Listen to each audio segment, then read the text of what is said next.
This is the Slots and Sockets podcast, episode number 79, and I am one of your hosts, IRD Moose, and my new basement dwelling partner in crime, High Definition Penguin. HD Penguin. Happy Sunday to you as we record this a little bit early. It's a little unusual, but you know, life must go on, and interestingly, things change. You know, yeah. You know, we've had this big little nugget that dropped late last week, and you know, I think it kind of made sense for us to kind of talk about this because this came out, I think it was Thursday. And we've been meaning to talk about it, and there's a lot to talk about. There's a lot of moving pieces in this, but Thursday, Intel and AMD kind of behind the scenes were like, yeah, we're going to start working together. You mean and Nvidia? Then it comes, Nvidia and Intel. And then it comes to find out that they made a big deal and it said that Nvidia is going to give chiplets to Intel for multiple different market segments. Yep. So we know that there's going to be an AI compute piece. We know that they're going to have a combined product there. We know there's going to be APUs. A lot of the talk was more on the business side of things, but there absolutely was talk of consumer grade pieces too. Right. I believe both sides were starting to get concerned about how far advanced the AMD APUs were getting. And especially on the graphics side. I still have probably some concerns with how this is all going to work. So, but let's go through this and kind of talk piece by piece. So the notion is that Intel is going to make the processing piece of it, and that they are going to use Nvidia chiplets for the graphics side. Mm-hmm. You are going to have an actual APU. I think there's multiple different ways you're going to see these. Yeah. Okay. Which neither manufacturer currently has an APU. The only one with an actual APU is AMD, and they're beating the pants out off of Nvidia and Intel in that market. They've been like this for years. Yep. They have been responsible for the consoles for 15 plus years at this point. I think it goes back to the last time that was 2012. I think PS3 was the last one that wasn't an AMD, and that was an in-house thing that was IBM. That was the PowerPC chip that it's based off the PowerPC that Macs used to have before they switched to Intel. So yeah. And then I think Xbox has always been, even the original Xbox was, I think, a Jaguar-based PC. The original Xbox was based off of a Pentium 3 Celeron variant. Yeah. It was 733 Celeron. Yeah, the big black square X that was originally supposed to be called the Direct Xbox. The 360 was the interesting one. That actually was a RISC processor that was interestingly also made by IBM, like the PS3 cell processor. So they both went to IBM to get custom designs. Now, it was radically different from the PS3 processor, but it was still had some lineage from Apple's old PowerPC architecture that they bought from IBM. Mm-hmm. And so, ever since, I think it was 2012 when the Xbox One and the PS4 launched, both with effectively AMD ultra mobile hardware.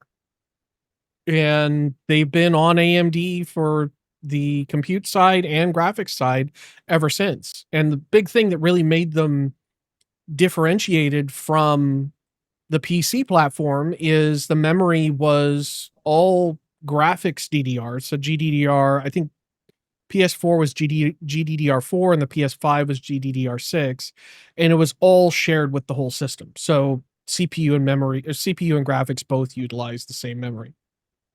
Well, I mean, that's not too much different, even from the next gen designs. I mean, the other Right. half, I think that there's probably some push here is that, you know, Intel is struggling. There's no surprise about that. Yep. We know that they have all but lost a vast majority of the server and data center market.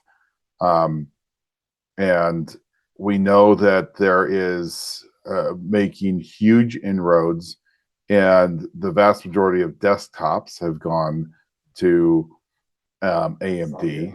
So we're seeing some uptick, some really big, movement there. And the concern here is that they've owned generations of both Xbox and PlayStation. Yep. That's not changing. We know that the next generation for PlayStation is a Zen-based processor. Yep. Same with Steam Deck and most of the handhelds. They made the handheld market. Yeah. I mean, yeah, okay, I guess there is that Intel MSI claw that is absolutely horrible.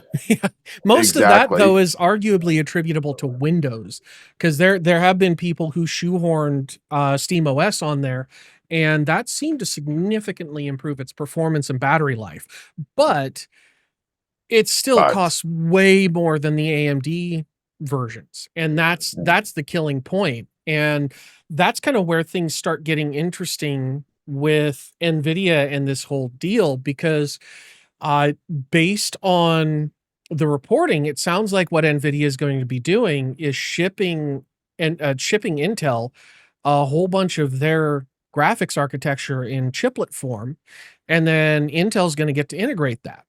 And so we might actually see some competitive APUs coming out of Intel if they can compete even on the compute side with AMD, because ever since 14th gen closed out and they stopped production on that, it's been a big struggle for Intel on the performance side. Like they have not met performance targets. Okay, and let me just throw this out there. I am questioning how well Nvidia will do in APU side. Yeah, that's fair. They have not been known for low power. Yep. Ever. Ever. Yeah. Well, I mean, Tegra was okay, but again, completely different architecture, and you're building it on top of ARM, not x86. So the question will be, how does all of this come together? Because if you have a great NVIDIA graphics card, okay, graphics chiplets in there, that's really well done, and then the Intel processor craps itself, that's going to just be a disaster. Yep. And vice versa. If it goes the other way around, if Intel gets their stuff together, makes a great processor, and NVIDIA struggles on the low power side of it, that's going to be a problem. The truth of the matter is, I think that both NVIDIA and Intel looked at and continue to look at what's going on, and they realized they have to work together, or they're going to get just AMD is going to walk away with everything. Yeah, because everything that matters. Here's the risk is that I think that there's probably a lot of truth. I believe there's a movement. We see changes in computing and how computers have been done. And you see, there was a time, back in the, late 20s and early 2010s where everyone was trying to get a really, really stupid thin laptop, an Air style laptop. Yeah. And there was a bunch of movement for that. And you had huge multiple years of generations where everything was being poured into making things thin and small and, you know, compact. Yep. And even to the detriment that it might not have been as useful as or as powerful as prior generations. One of the things I think we're going to absolutely see is going to be these APUs and coming into mini PCs. And mini PCs like pucks. Like we've had pucks in the past. Like Intel has had these pucks, like the extreme pucks, and they've been surprisingly good, especially if you match it with. And they've even had some that actually will take those NUCs and put, like there was the Zotac that had like a 2060, a desktop 2060 in it. Yep. In fact, the last NUC they made was designed as a single board computer with a PCI Express interface that you plug into a backplane, and you could put anything in there you wanted, and the chassis they sold with it could fit at the time up to a 4090. And now you could stuff a 5090 in there, and it's no bigger than a bread box. Yeah. And you know, I mean, that's pretty impressive that they could get enough CPU horsepower to drive a top end card. But again, we're talking that was, I think, 13th generation. Now granted, that was a mobile chip, but it was mostly P cores on that because they wanted something actually performant. But you know, I have a feeling we're probably going to end up seeing in the long haul the death of the dedicated graphics for anything but server grade stuff or prosumer level stuff. Like the really crazy, I've got more money than brains, I just want all the horsepower and I don't care how much it costs kind of crowd will likely end up being the ones in, I'd say in the next decade, who are the ones that have the dedicated graphics, and everybody else is just going to run APUs because realistically that's all you need.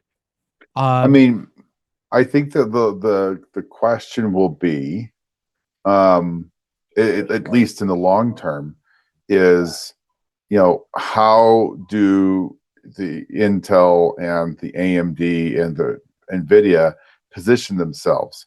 My guess is internally, Intel knew they were screwed, and they knew they had to be a very aggressive and forthcoming to do what they did. Yeah. If you've ever dealt with Intel internally, I think anyone who's an internal person at Intel realizes that a partnership with an outside vendor like Nvidia to do graphics is huge. Yep.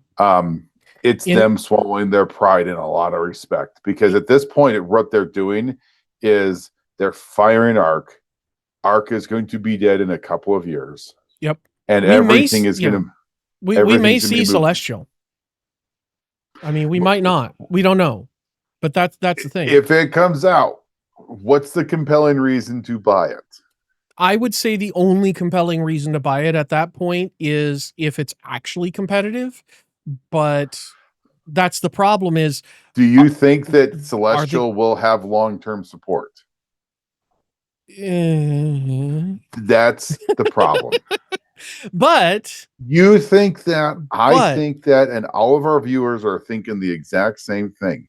What if what if? Okay, wait. Hear me out here. Crazy thinking. They launched Celestial with Intel's architecture. And then whatever the D variant is supposed to be, I think it's like Druid or something. Okay. Let's say Druid is actually an Nvidia chip. They just become partner cards. I mean, look, this partnership is probably the beginning of softening the notion that Nvidia is going to own Intel. I mean, a $5 billion investment in Intel's view is a substantial amount of outside money. Yep. Okay. That's just is what it is. Yeah, I think this deal is really Nvidia testing the waters to see if Intel can actually get their fab costs down. I don't think it's about fab cost. Well, I think part of it's about fab technology. I don't think that the Intel fabs can produce the same quality of silicon that TSMC can. Because if you could, they're using the same technology though. That's the thing. Because if Intel could make the same quality as TSMC, or even Samsung, more, okay, and it costs more, people would still be lining up and saying, sure, I'll do it. I'm going to do smaller runs, or I'm going to do some of my, my low volume stuff here, and do high volume over here where I'm going to make more money. You would think that you would go to Intel and say, great, it's the same thing. It just costs more. Okay, $50.90 instead of $2,000, it's $2,500. You have to do it at an Intel. It costs more and pass off that cost to the end user. Right. But there's a reason that Nvidia didn't do that. It has nothing to do with cost. It has everything to do with their abilities. Yeah. And I think that's the problem that people need to realize, is that it's not that Intel, doesn't want to, or they're asking too much money. Their fabs don't have the same capabilities. And we're talking about all these different processes like 18A and 14A, and all these processes. This is Intel putting more money trying to play catch up. They're behind. Yep. Well, they rested on their laurels for so long. The concern is that if it doesn't work out, the fab goes away. Now, that's a big deal, but that's another topic of conversation. Yeah. I think internally, Intel had to do this. They had to do something. Otherwise, if they didn't, they were screwed. They're in a really bad spot right now. Now, on the flip side, let's look at this from NVIDIA's view of things. Okay. We know that they have been trying really hard on ARM APUs. Okay. We also have, I think there's been an ongoing suspicion that Nvidia has been kind of having this behind the scenes project of an APU with an x86. My guess is that they probably toyed with this, trying to figure out and this, that, and the other. It's from what I get, and my guess, this is just a guess, Nvidia probably looked at that and said, you know what? We're nowhere near where we need to be now to be competitive in 3 or 4 years when we're ready to release a product. Yeah. We're so far behind. And what's holding us back on the APU side is ARM. ARM isn't going to be it. And the other half of it, it very well could be, they're looking at all the software and saying, I don't want to have to redo everything to make ARM on Windows work. Right. So with that being said, it was either performance of their existing programs wasn't hitting targets, or two, cost. And it could be both. It could be they were, close, and they sit there and say, look, we put more money into this. We can play catch up, and we can be where we want to be. And then someone is looking at this hardware and says, okay, so hardware is going to need X number of more dollars. Then they look at software and say, how much money are you going to need? And they sit there and say, well, our drivers really suck right now. So we're spending a lot of time fixing that. We don't have time, and we have to go hire a bunch of people. And it might just be the sunk cost of them saying, look, I'm going to have to put money into catch up hardware. I'm going to have to put money in to catch up on software and fix problems for other people to gain, advantage. this thing Yep. with Intel makes sense. And I think the only way that this works is for, I believe, and I don't think there's any details, but it's everyone is acting like ARC is dead. ARC is officially dead with this. Yeah, I mean they haven't announced it, but I'm pretty confident. Even Tom at Moore's Law is dead is like, yeah, Arc is dead. We might still see Celestial still up in the air, you know, if they've gotten far enough in the development, but I don't see Nvidia making this kind of deal with someone who's in direct competition with them. You know, I fully expect Intel to shutter its graphics line, or like I suggested earlier, potentially pivot it to becoming Nvidia partner cards. And you know, if they can get their fab under control, because the thing is, they have essentially the same tools and hardware that TSMC and Samsung are using. They're all made by ASML, and they have the current gen stuff, the DPUV uh, fab equipment. It's just they're not using it effectively, and that I think is the problem with Intel right now. Is with all of these layoffs, they've lost a lot of brain power by firing potentially the wrong people in the wrong areas. And I firmly believe a lot of that led directly to the whole flop with the 13th and 14th gen. I mean, we've seen multiple issues going on here with, you know, process control issues and things like that that really shouldn't happen in a well-seasoned fab. And that just tells me that Intel's basically got the B team running the show now, and they need to fix that. And I think also what the message that this deal with Nvidia sends is that we're probably going to end up seeing Nvidia get more and more closely involved with Intel. And like I'd suggested a year ago, when Intel was really going through a lot of this stuff, maybe Nvidia does end up finally buying Intel once they get their crap together. Because Nvidia having that x86, the ownership over x86 would be huge, because then they can do full blown, full fat APUs, and potentially even integrate desktop class GPUs into Intel CPUs, which AMD is already doing with Strix Point and Strix Halo. And you know, AMD on the consumer side is using a lot of what they've learned from consoles for Strix Point and Strix Halo and Hawk Point and their ultra mobile stuff. So you know, I think it just makes I mean, sense that they do get together, because there's nobody to compete in that space directly. I mean, all I would say is from a licensing perspective, it really wouldn't be that expensive for Nvidia. I mean, for a lot of it's a lot of zeros, I'll say this, Sure. but it wouldn't be super impossible for Nvidia to acquire somebody already who has x86 and x64 licensing. I mean, who's left? I mean, Cyrix doesn't exist anymore. VIA doesn't really exist. But they have licenses.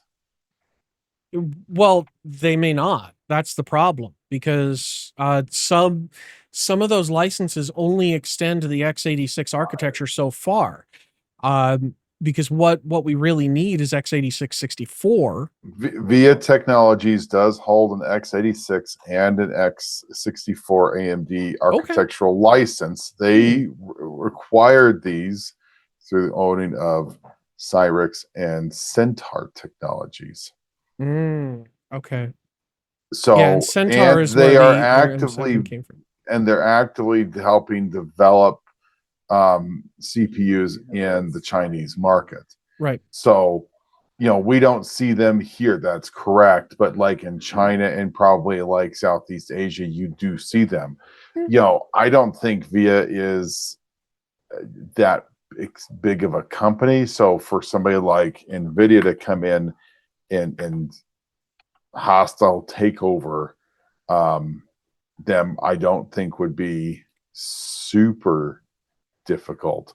But again, I mean, I also have part of my feeling here is that Nvidia is going for this partnership to get credits for trade, because one of the deals with some of the tariff stuff was if you manufacture X% of things here, we're not going to tariff the rest of your stuff that you make foreign as well. So that's also entirely possible, one of the things they're going for. But also, I think they might be testing Intel out to be like, well, hey, rather than buying an x86 license, let's just buy the people who created x86. It's because the difference in cost to them would be minimal, what with a $4 trillion market cap. I mean, what's Intel going to cost them? 120 billion total, and a license for x86, let's say that's 10 billion. So you spend 10x on what you'd spend on the licensing to actually just buy the company. see, and that's it. And then you That's keep the what I'm getting company at. in American hands, because Nvidia is an American corporation, even though the vast majority of the work they do is done in Taiwan or, other locations. They're still headquartered in the Bay Area. So that's that would still be a plus, and I think that would also serve to relieve a lot of the concerns with foreign ownership of Intel, especially around the higher security stuff that they make for the US government. So, Well, and it does make sense. I mean, it really does kind of make sense that you're going to have, two American technology companies working together. mhm. The problem is, and well, I guess this is positive in some respects. The best case scenario here that we have is there's competition in the APU side. Yep. There's positive. The best thing actually for everybody is that Intel fabs become a viable option, Yep. where they're as good and competitively priced as TSMC's. Yeah. Because I think right now the problem is that if you want high quality, high performing silicon, you pretty much have to go to TSMC. Yeah. And Samsung's a close second, but they're still second. That's the point. That's it. So, if you could have three people, but everybody who's doing high speed, high frequency, large compute silicon, everybody right now is using TSMC. Mm-hmm. Even Intel is. Even Intel. Yep. So, we got to keep that. So the notion is that you do want these fabs to be productive. You want them to be successful. And, if the notion is that, NVIDIA is walking away with 10, 15, 20% ownership in Intel, that's not a bad thing. No. And it's probably going to transfer into more GPU sales for NVIDIA. So that's not a bad thing. So it's an interesting piece to be. The only reason I think we're here is because I think the APUs from AMD look really good. The problem that we're going to have, the issue that we're going to have is in these APUs. Mm-hmm. It's going to be some time until we actually see hardware from NVIDIA. I mean, NVIDIA and Intel. Yep. In an APU form. So what's in the pipelines from AMD right now is absolutely going to own this market, because there isn't going to be competition. Yep. There is zero competition. Intel's not going to compete. Okay. It depends. So if Intel has a design right now in place where they could quickly integrate the Nvidia chiplets, that's a big if. That is a big if, but it is still a possibility. Being familiar with how Intel packages their parts, it is possible for them to have something already in the works, because Intel had been talking in their ultra mobile stuff about using chiplets already. So if they were already thinking down that line, then they might just have a CPU already where they've got their CPU and their GPU chiplets just ready to butt next to each other, and all they do is yoink out the battle mage part and or the Intel XE graphics and replace it with Nvidia. Um, it could be just that quick and simple. We don't know. Probably not. But well, probably not. But also, uh, to that point, one of the things that both of them do struggle with is those lower power envelopes. Now, Intel's graphics did perform well for its power, but once you threw more power at it and more compute units at it, it just didn't hold up. And Nvidia does a really good job of taking over the higher end market, but not so much the low end. And that's where these chiplets are supposed to land. I mean, AMD right now in Strix Halo, in a 60-watt part, competes with a desktop 5050 or 5060 class card. And that's on an ultra mobile platform. That's on those thin and light laptops. So, you are actually getting desktop performance now in ultra mobile parts, and in normal mobile parts, you're getting much closer to actual desktop hardware, which leads me to suspect what I said earlier, that we may not see discrete graphics showing up in the average home gamer stuff anymore, because you don't need it. Now it's entirely possible that we could see some huge revolution in gaming, and all of a sudden, we've got Crisis of 2030, and desktop graphics has another renaissance, but we don't know what the future holds in that, and we're just going to have to wait and see. I mean, I think this could end up being a saving grace for Intel. Uh, it could it could go a lot of different ways, and I don't want to see one major CPU player in the world. I would rather see 2, 3 CPU players where To be honest, I stuff's thought compatible. that's what we were getting. I mean, we Yeah. had Zen that was coming in really strong and really kind of pushing Intel and 12th, 13th, and 14th gen. Yep. Even we could see it in some respects on 10th and 11th in the early Zen movements. Mhm. It's just that all of a sudden, Intel decided to, crap themselves. Yeah. And I mean, just to stop innovating. Yeah. And I don't know if that was just because they expected that they were so far ahead that there was zero chance that Intel, that AMD would ever compete. But, that's what just happened. Well, So yeah. the I mean, notion is that if we see some positive movement here, that hopefully this Nvidia piece is what saves them. But I don't know. I am not 100% sure that I would feel confident in saying that this is going to save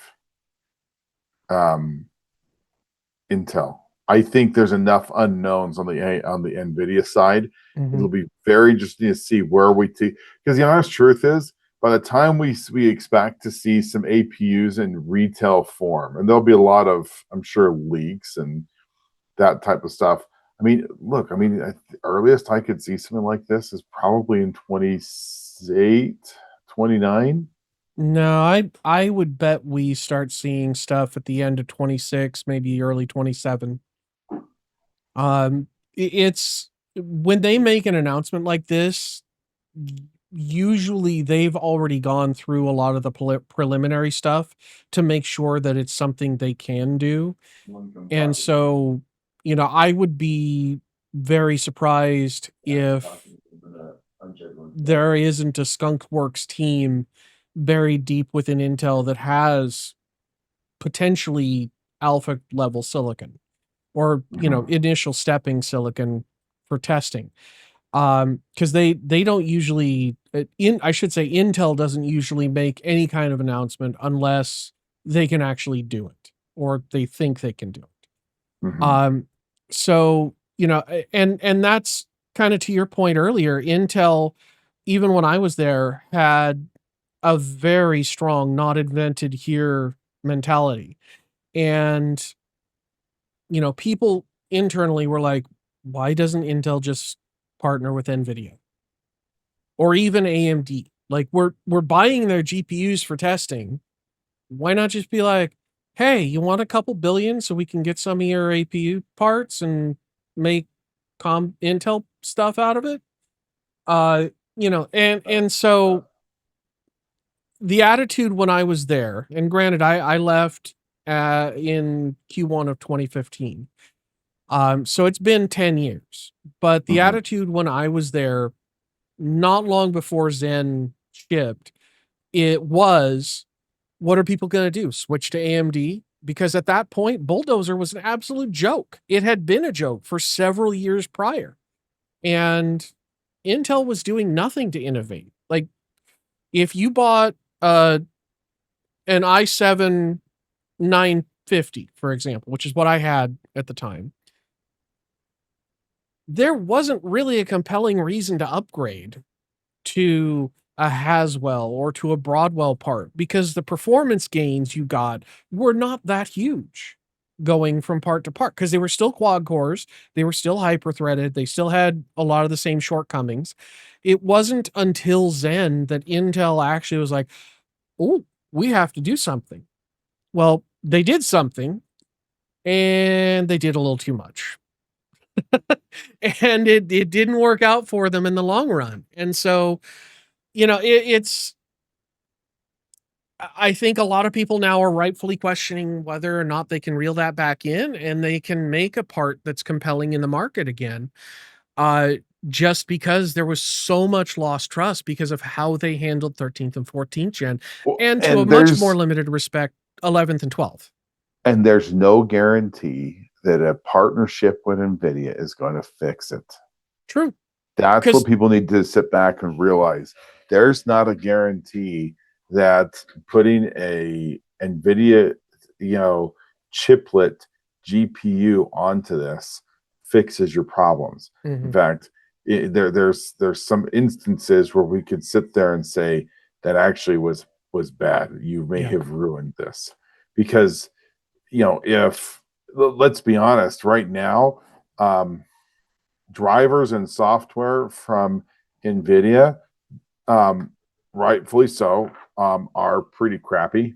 They're not great. And they're not getting better anytime soon. That's the problem.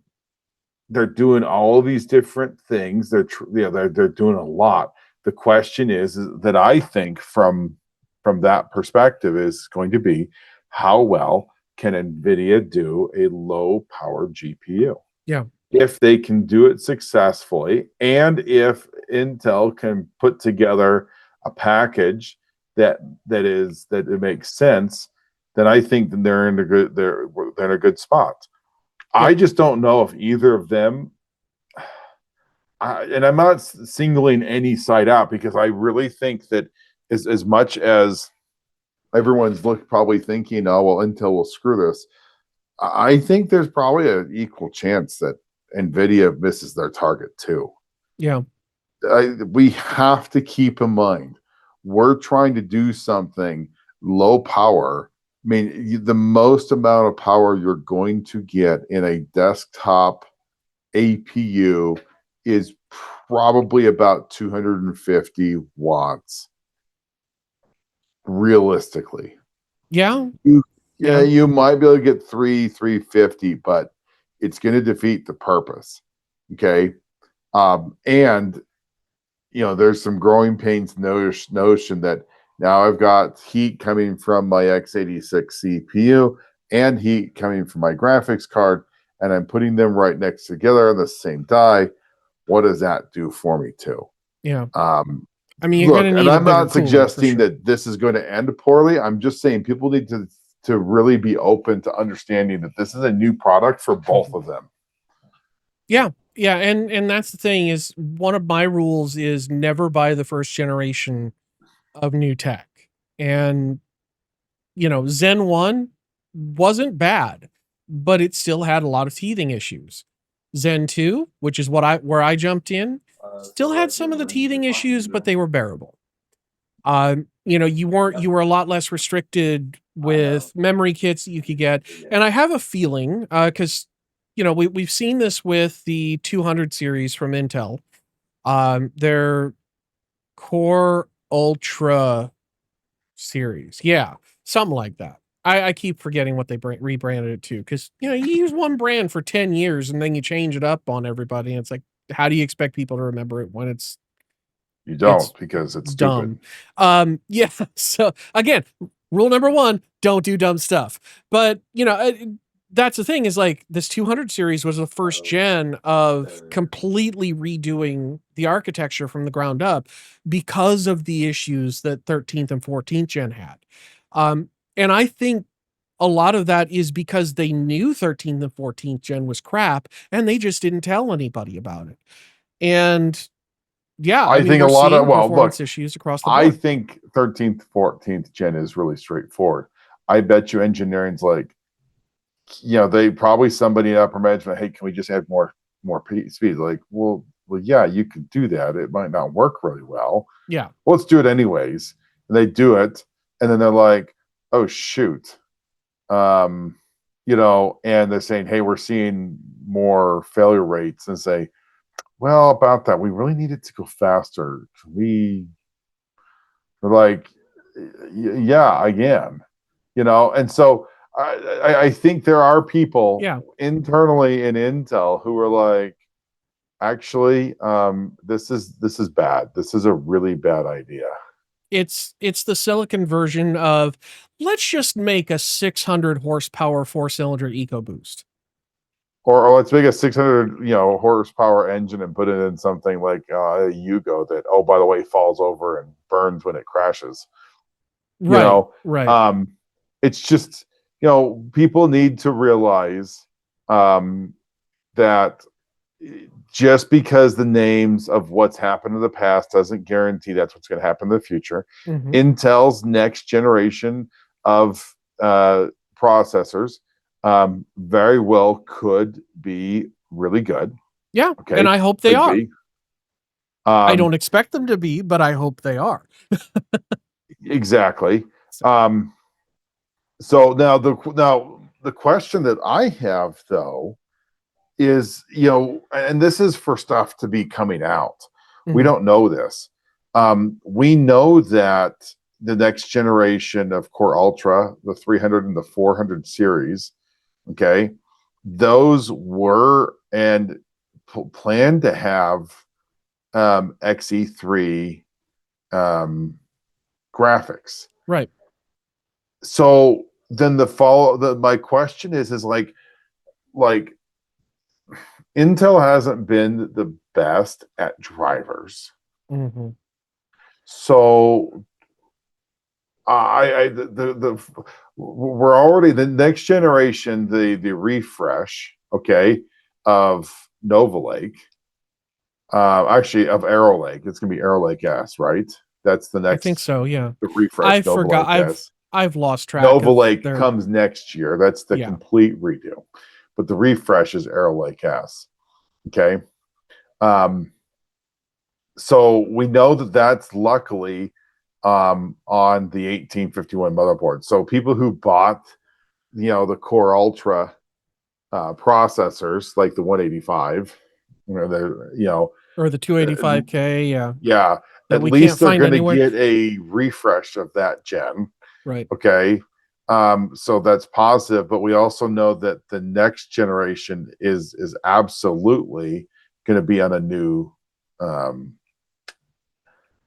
socket. Yep. So And usually with gen on gen refreshes, where we're basically sticking with the same architecture, we usually do see a significant performance improvement moving from the first gen to the second gen of AeroLink, or of you know of that sort of setup. So we saw that with Haswell and Broadwell. Broadwell was significantly faster than Haswell on x86 stuff. And moving on, most of those architectures were kind of based on Haswell until we got to um oh shoot, well, Alder Lake, where we started doing the P cores and the economy cores and all that. So, as Intel moves their architecture forward, they usually do get better. Not a guarantee they will this time, because I mean, the 200 series was very meh. Uh, Out of the box, it underperformed poorly. And, they made a lot of excuses. There was a lot of hemming and hawing, which, considering what they pulled with 14th gen, didn't surprise me one bit. Um, and realistically, I hope that they do knock it out of the park. But would I buy Intel stock on that hope? Heck no. I wouldn't be buying Intel stock really at any point anytime soon, even with this Nvidia announcement, because I don't see Intel doing the things that they need to do to actually get their crap together. They've just gone through another, what was it, couple months ago, they went through another huge round of layoffs, and they cut another, what was it, 20% of the company. And that's not how you necessarily fix things. Now, it's possible that the 20% of the company is the inexperienced people that have actually been causing the problems, but knowing how Intel has a habit of cutting tenured employees who have the knowledge and expertise, and some of the huge issues I've seen from that behavior firsthand, um, some of which I'm pretty sure I'm not at liberty to speak on, but well,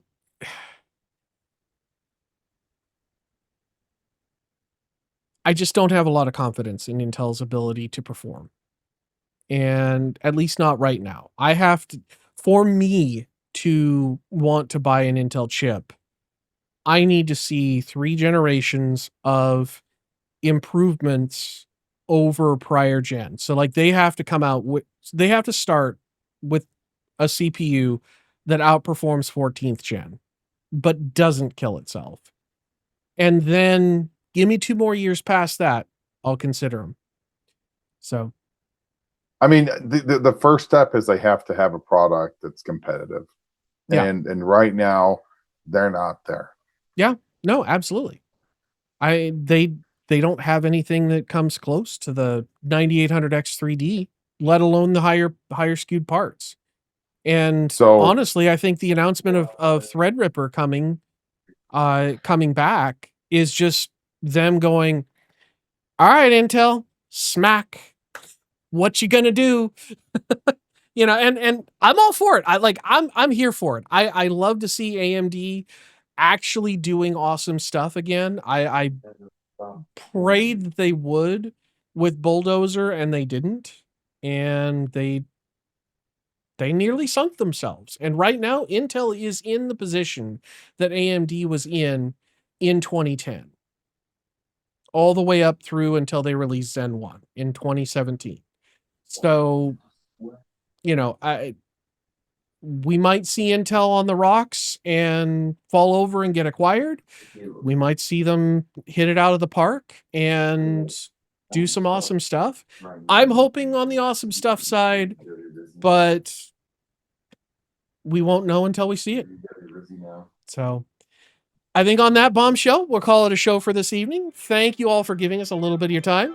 We appreciate your viewership. And do remember to jump down the doobly-doo down below and give us a like and subscribe and comment and all that fun stuff. And make sure to drop a comment in there so that YouTube doesn't think you're one of those evil, nasty bot viewers. So I think until next time, we will wish you have fun storming the castle. Night, everybody. Good night.